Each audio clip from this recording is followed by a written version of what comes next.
Hey, thanks everybody for sticking with me last time. No, I wasn't hacking up along or dying. Just under the weather. So, good thing is though, I'm back, living at large. Yep. So we're gonna leave off where we left off was period of biomass. So period of biomass. It's the size plus the number. So if you look in your classroom, you got like um, it's not just like the average body size. It's the number of students there are too. So if you've got like a small class of like, really honking like big people, um, the size of 12, you might have the same biomass is like smaller class of like 20, but they're, a bunch of smaller individuals. So, yep. Usually true to pyramid shape. Advantage is it overcomes some of the problems with other pyramids. So when you start looking at this, it's with the pyramid of biomass, it takes into account obviously the total number of individuals, but also too the size of them. So you might be able to look at it just with countries, of which country has the most biomass. Might be rather interesting. You have more people in one country, but they might be a little bit smaller. You might have fewer in another country, but just with diet and stuff, they might be a little bit bigger individuals. So, yeah. Disadvantages can't measure biomass exactly. So, you got to kill the organisms to measure dry mass. That's usually the organism puts up a fight. So, and then afterwards, obviously, the organism's dead. So, it's a contribution to the food web you just took out. So time of the year impacts results as well. If you know about Fat Bear Week, a lot more biomass going into the winter than coming out. So also me for cookie season. Shut up. Yeah, that one didn't really work out for my advantage. Yeah, obviously I'm a lot skinnier going into Christmas cookie season than I am at New Year's time.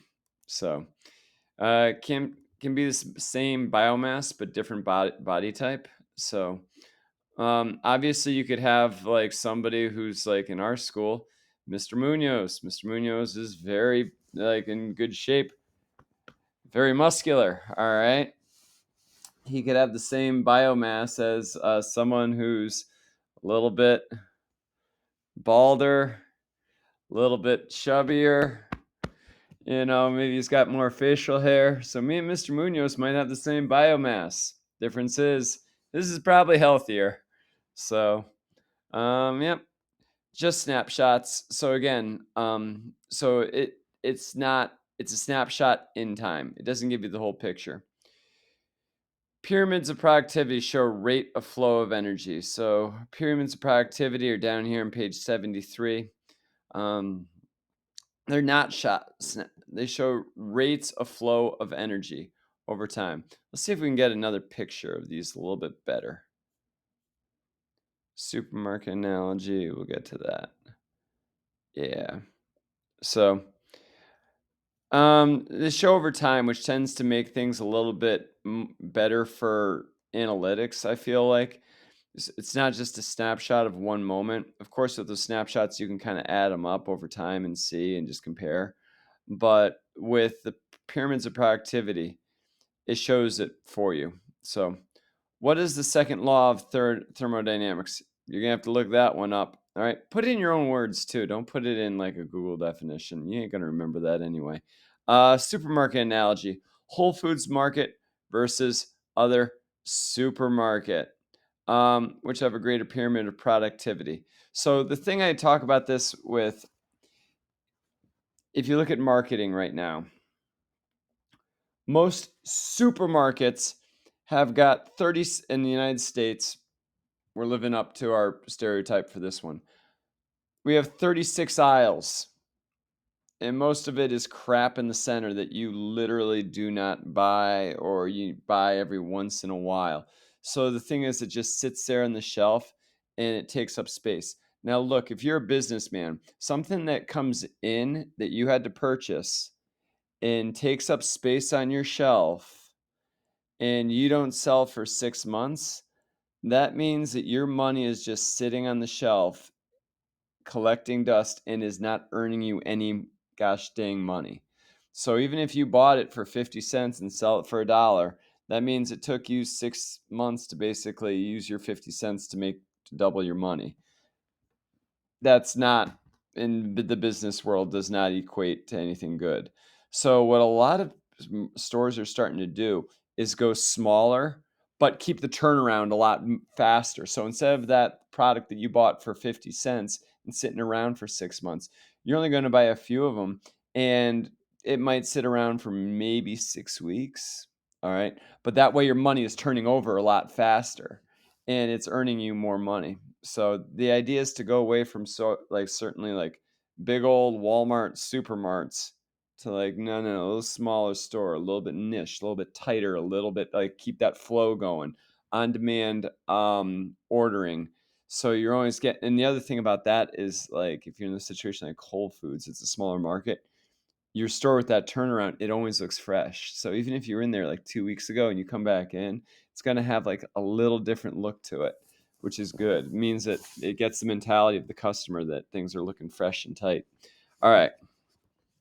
Um, which would have a greater pyramid of productivity? Oh, that's a good one to go on.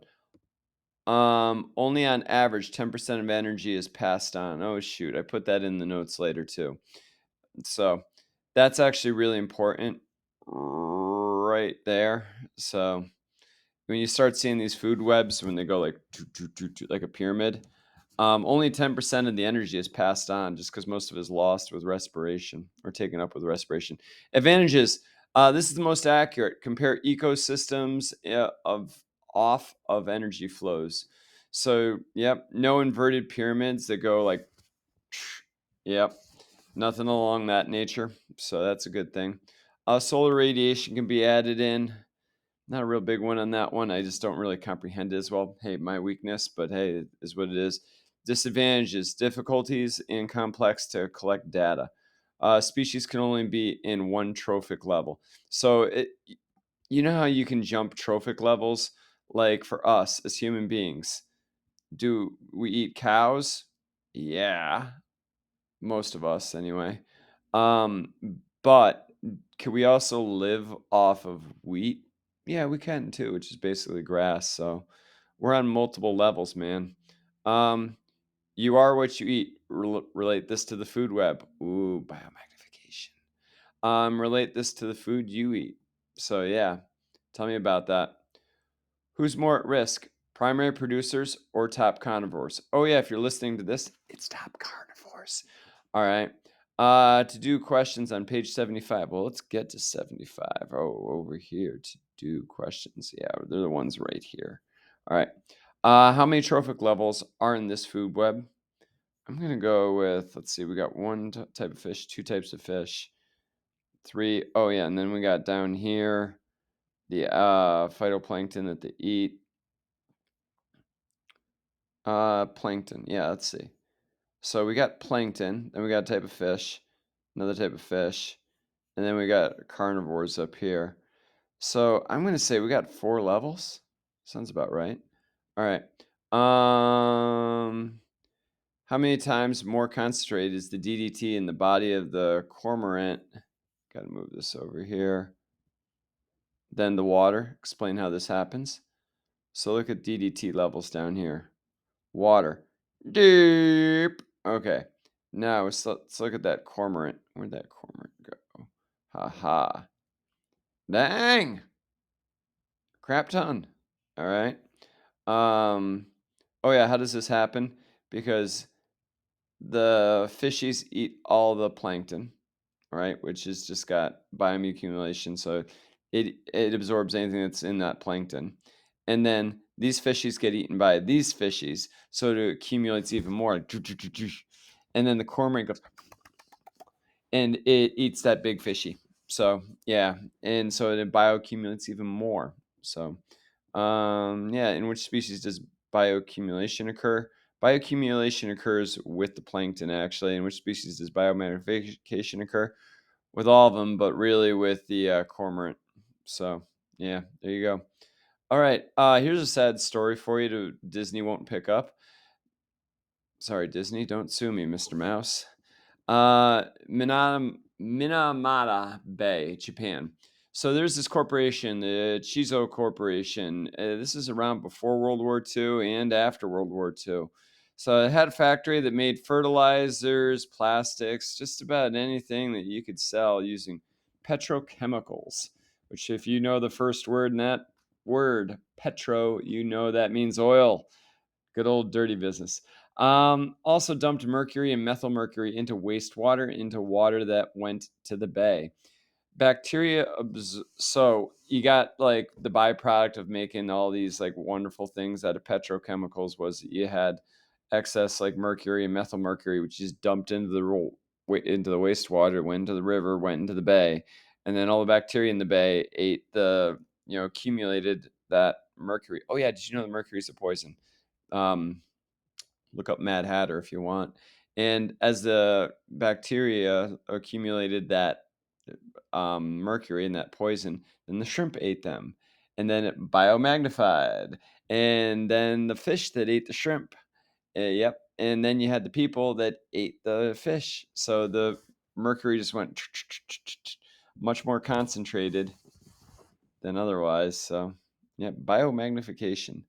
All right, we're going to the way bottom. Why top carnivores are in trouble. Yep. Ooh, polar bears with that new DDT too. Um, Biomagnification. That's top carnivores in trouble. And that's why. Because like all the crap at the bottom of the food chain, it just goes right up the food chain. It's almost like a reverse funnel, if you can envision it. Like you funnel stuff, so you dump in dirty water at the top.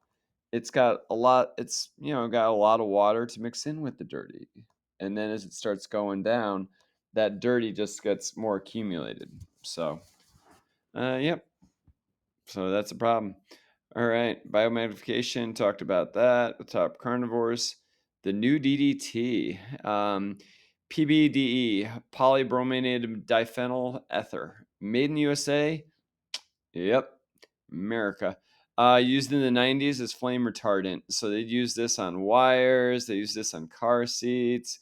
They use this probably on anything they wanted to make sure didn't go up in smoke. Lasts a really long time, longer than the products did. It goes to the rivers when you put it in the dump, and then it goes off to the oceans, and then it goes off in the atmosphere, and then it rains over Russia or Canada, and those rivers bring it straight to the Arctic, where it accumulates. And we're still trying to figure out the effects it has, but one of the effects it has is on your immune system. So just how likely you are to get sick and survive or not. All right. Luckily, I survived with my sickness, but I also have an immune system that works. Unlike these poor bears here. Thanks. All right. So it also has to do with brain function. It could really mess up sex hormones as well, bone strength, and just causing brittle bones. It's found in your top carnivores in the Arctic, which are your polar bears and your killer whales. The Arctic is a really fragile ecosystem, man. It really is. Everyone thinks it's cold, it kills everything, which it does kill off a lot of the weak. But then the problem is that it doesn't take much. There's not a whole lot of biodiversity up there. So a problem in the food chain up there is a big problem. So, yep. But that's generally what we got for this chapter, I believe. Oh yeah, link the food chains. On average, the trophic levels only 10%. Told you I'd come back to that. Most is used in respiration and lost to heat. Little energy is left after 4 terrestrial trophic levels. So after 4 levels, trophic level. Remember, trophic level is looks like one of these. All right. Or let me get to that cormorant again.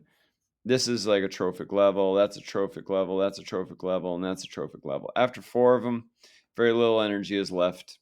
So that's why they don't go above 4 on the land-based food webs and 5 in the aquatic. Knowing this explain why the top of the food chain carnivores are rare. Just because, look, top of the food chain carnivores are usually some big, gnarly animals, and Yeah, you got need energy to sustain that. And it's really tough to get that energy after 4 levels. So, all right, everyone, my best. Thanks for following.